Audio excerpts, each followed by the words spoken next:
भारत में शिक्षा का विकास प्रारंभ में कंपनी ने भारत में शिक्षा के विकास की तरफ ध्यान नहीं दिया। 1781 में वारेन हेस्टिंग ने कलकत्ता मदरसा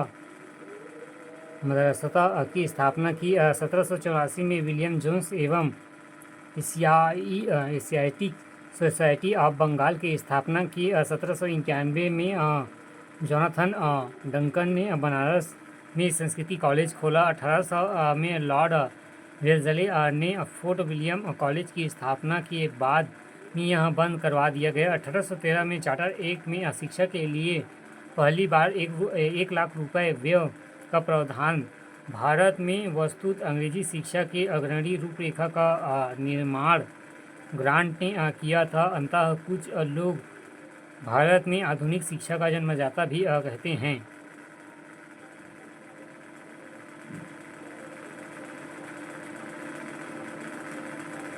वेनथ्यून ने 1849 में स्त्री शिक्षा हेतु विद्यालय आरंभ किया। शिक्षा संबंधित अंग्रेज विचारधारा: पहला, इंग्लैंड का कर्तव्य है कि भारतीय प्रजा को शिक्षित करे। दूसरा, भारतीयों को शिक्षा इसलिए कि वे प्रशासन एवं कंपनी में छोटे पद संभाल सके। आंग्ल प्राच्यवाद समर्थक वारेन हेस्टिंग एवं मिंटो डकन नेता प्रेसिडेंस इस वर्ग द्वारा संस्कृत अरबी भाषाओं के माध्यम से दी जाने वाली पारंपरिक शिक्षा का प्रोत्साहन। शिक्षा प्रणाली के माध्यम से ही पाश्चात्य ज्ञान आधुनिकीकरण के समर्थक। पाश्चात्यवाद समर्थक मैकले मुनरो एवं एल्फ्टिन पश्चिम मापदंडों को पूर्णतः आरोपित करना चाहते थे एवं आधुनिक पाठशालाएं एवं अंग्रेजी भाषा में शिक्षा के समर्थक। प्राच्य विद्या यूरोपीय विद्या से बिल्कुल निकृष्ट हैं। मैकले आंग्लवादी विचारधारा अंग्रेज भाषा के माध्यम से आधुनिक शिक्षा के समर्थक एवं राजा राम मोहन राय भी अंग्रेजी भाषा में शिक्षा देने में असमर्थक थे।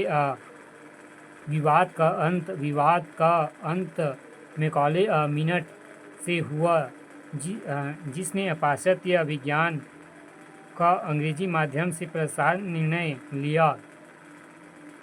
1835 में मैकले मिनट ने अंग्रेजी भाषा में शिक्षा को समर्थन के विषय में कहा, हम एक ऐसे वर्ग के निर्धारण का भरसक प्रयास करना चाहिए जो हमारे और उन करोड़ों लोगों के बीच जिन पर हम शासन करते हैं के मध्य दूरभाषीय का कार्य कर सकें।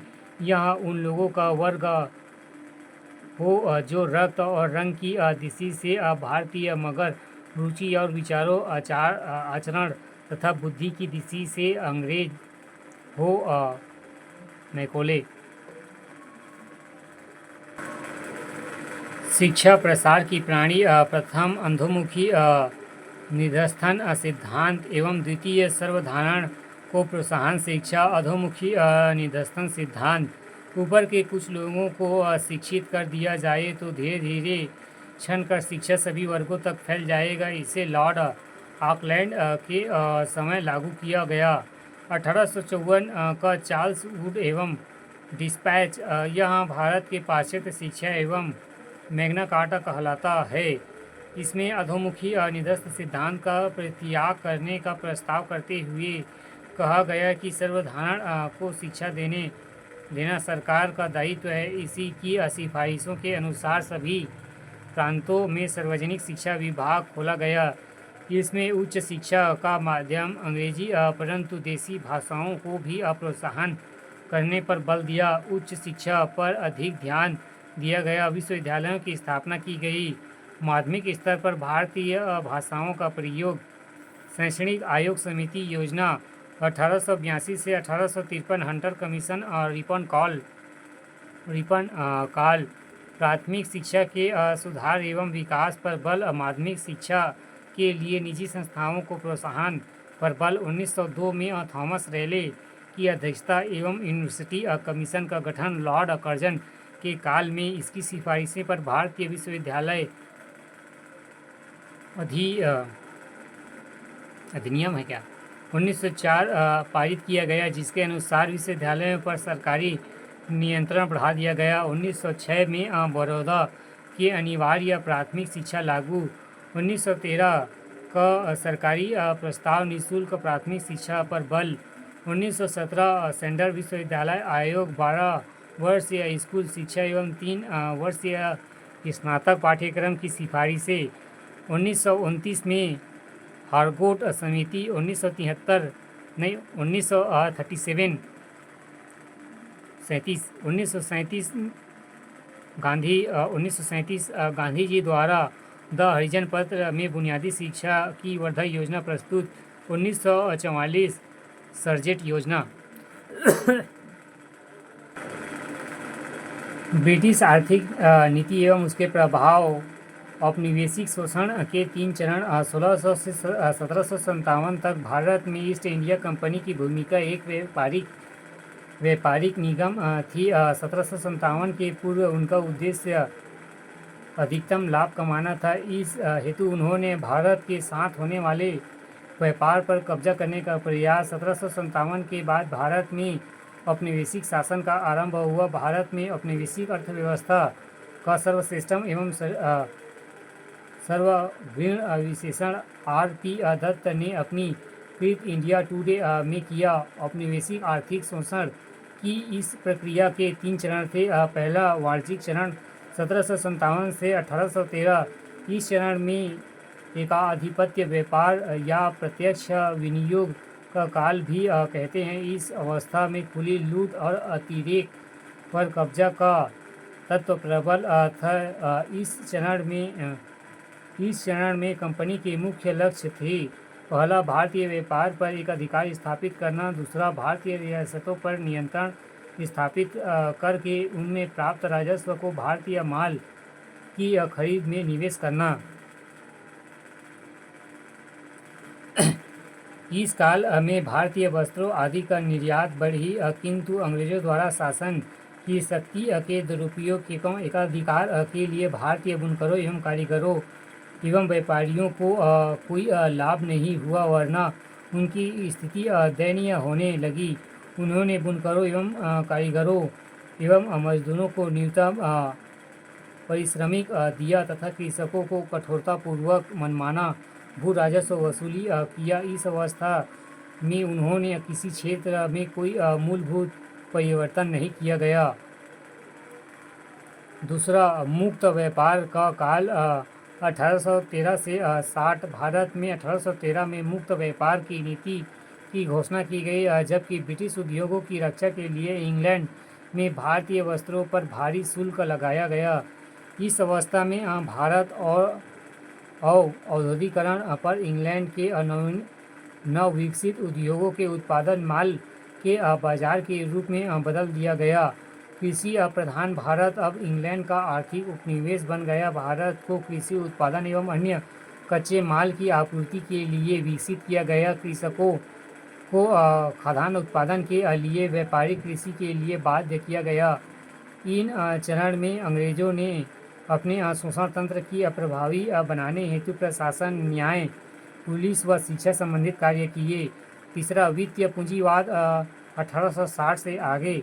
इस काल में ब्रिटिश में एकत्र अतिरेक पूंजी के लाभप्रद उपयोग एवं भारतीय बाजार के विस्तार एवं साम्राज्यवादी आवश्यकताओं की पूर्ति के लिए भारत में ब्रिटिश पूंजी का निवेश किया जाने लगा, जो मुख्यतः सरकार को ऋण एवं साम्राज्यिक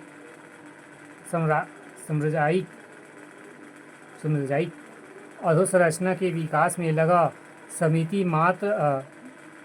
समिति मात्र में भारत में आधुनिक उद्योगों की स्थापना हुई। गृह शुल्क आदि के रूप में धन के अपवहन का पुराना तरीका जारी रहा। इस काल में भारतीय पूंजीपति वर्ग का उदय भी हुआ। अंग्रेज सरकार के आर्थिक शोषण के तरीके। मुक्त व्यापार की नीति। 1750 के आसपास ब्रिटेन में औद्योगिक क्रांति आरंभ हुई। सर्वप्रथम वस्त्र उद्योग में क्रांति का प्रभाव पड़ा और वस्त्र उत्पादन कई सौ गुना बढ़ा। मशीनों द्वारा निर्मित वस्त्र अत्यंत सस्ता पड़ता था। ब्रिटिश आयातित वस्तुओं को साम्राज्यवादी वरीयता प्राप्त थी। अंग्रेजों ने एक तरफा मुक्त व्यापार नीति के माध्यम से भारतीय बाजारों को ब्रिटेन में निर्मित सूती वस्त्रों की पाट दिया। हथकरघों पर आधारित पारंपरिक भारतीय वस्त्र उद्योग इससे प्रतिस्पर्धा न कर सका और धीरे धीरे तबाह हो गया। सूती कपड़ों के घर से सूती कपड़ों को भरमार कर दी गई। अन्य उद्योग का भी यही हश्र हुआ। धन का अपहरण ब्रिटिश उद्योगपतियों तथा कंपनियों के कर्मचारियों के नीति के कारण भारतीय पूंजी ब्रिटेन की ही ओर बहने लगी। इसने ब्रिटेन के नवोदित उद्योग की पूंजी प्राप्त की तथा भारत में गरीबी बढ़ी एवं भारतीय पूंजी के पलायन का वर्णन दादा भाई नौरोजी ने poverty and on British rule in India पुस्तक में किया है। इसे धन का आह्वान सिद्धांत कहा गया है। भू राजस्व व्यवस्थाएं 1772 के बाद राजस्व वसूली का कार्य कंपनी ने सीधे अपने हाथों में ले लिया। इसके लिए बोर्ड ऑफ रेवेन्यू का गठन किया गया। अंग्रेजों ने आरंभिक काल में राजस्व वसूली के लिए नीलामी पद्धति अपनाई। इससे कंपनी को अधिक राजस्व की प्राप्ति हुई, किंतु कृषि एवं कृषकों पर विपरीत प्रभाव पड़ा। राजस्व वसूली के लिए भूमि नीलामी के माध्यम से पट्टे पर दिए जाने की व्यवस्था सफल नहीं रही। फलतः स्थायी बंदोबस्त रैयतवाड़ी एवं महालवाड़ी व्यवस्थाएं लागू की गई। 1813 में प्रशासन और अन्य न्याय प्रणाली से जितने भी महत्वपूर्ण परिवर्तन हुए, उनका लक्ष्य मालगुजारी संग्रह बढ़ाना ही था। आधुनिक उद्योगों का विकास साम्राज्यवादी आवश्यकताओं से अंग्रेजों ने यहाँ सड़क, रेलवे, डाकघर, बंदरगाह, बैंक, बीमा एवं परिवहन कंपनियां बनाई। यही भारत में औद्योगिकरण का साधन बनी। जूट उद्योग 1855 में रिश्ता बंगाल पहला आधुनिक जूट मिल विकसित हुई क्षेत्र में। वस्त्र उद्योग 1853 बम्बई में पहली सूती कपड़ा मिल कावसजी नाना भाई द्वारा लौह एवं इस्पात भारत में लोहा का पहला सफल कारखाना 1864 पश्चिम बंगाल के कुल्टी में स्थापित हुआ। 1907 में सक्ची जसमेतपुर में TISCO Tata and iron steel company की स्थापना। हार्डिंग द्वारा 1916 में औद्योगिक आयोग की नियुक्ति। भारतीय वाणिज्यिक उद्योग महामंडल का गठन 1927। FICCI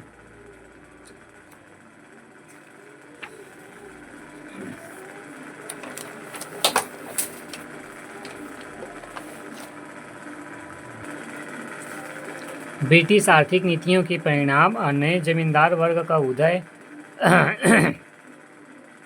भूमि पर निजी स्वामित्व, स्थायी बंदोबस्त तथा रैयतवाड़ी दोनों प्रथाएं परंपरागत भू राजस्व प्रणालियों से भिन्न थी। अब भूमि को निजी संपत्ति बना दिया गया एवं भूमि विक्रय योग्य, गिरवी योग्य एवं हस्तांतरणीय वस्तु बना गई। किसानों की दुर्व्यवस्था कर दी दर अत्यधिक थी तथा सरकार एवं न्याय प्रणाली से किसानों को कोई राहत नहीं मिली। इन सब का दुष्परिणाम कृषकों को भुगतना पड़ा। निर्धारित दर से अधिक की राजस्व वसूली एवं अन्य वसूलियों से महाजनों साहूकारों के ऋण जाल में उलझते गए एवं भूमि उनके हाथों से निकलती गई। स्वावलंबी ग्रामीण अर्थव्यवस्था का विघटन। आत्मनिर्भर ग्रामीण अर्थतंत्र के दो आधार स्तंभ थे, कृषि एवं कुटीर उद्योग। इनका संतुलन के नष्ट हो जाने पर आत्मनिर्भर गांवों का आर्थिक आधार कमजोर हुआ और औद्योगिकरण पारंपरिक उद्योग का विनाश कर दिया गया, जिसमें दस्तकार व शिल्पकार बर्बाद हो गए। रजवाड़े जो हस्तशिल्प के पोषक थे ध्वस्त हो चुके थे। इससे कृषि पर लोगों की निर्भरता बढ़ी। कृषि का व्यवसायीकरण। ब्रिटेन ने अपने नवोदित उद्योगों की आवश्यकता अनुसार भारतीय कृषि व्यवसायीकरण किया, जिसमें कृषि उत्पादों का निर्यात बढ़ा। उन्होंने नील, रेशम, अफीम आदि पर ध्यान केंद्रित किया। अंग्रेज़ों ने बालता ये फसलें उपजाई जिनके कारण ज़मीन उर्वर होती थी। बंगाल में नील की खेती के विरुद्ध 1859 से 60 में नील विद्रोह हुआ। कृषि के व्यवहारीकरण से मंदी का दुष्प्रभाव कृषकों पर पड़ा। व्यापक दरिद्रता का प्रसार, अकाल से भारी जनधन की हानि। बंगाल में 1943 में भयंकर अकाल जिसमें 30 लाख लोग मारे गए। 1876 से 78 में मद्रास, हैदराबाद, महाराष्ट्र, मैसूर, उत्तर प्रदेश, पंजाब में भयंकर अकाल। आधुनिक उद्योगों का विकास, धन का अपवहन, भारतीय संपदा ब्रिटेन जाने लगी। जॉन सुलिवान ने कहा था कि हमारी पानी बहुत कुछ स्पंज की तरह काम करती है जो गंगा के तटों से सभी अच्छी चीज़ें सोख कर टेम्स के तटों पर निचोड़ देती है।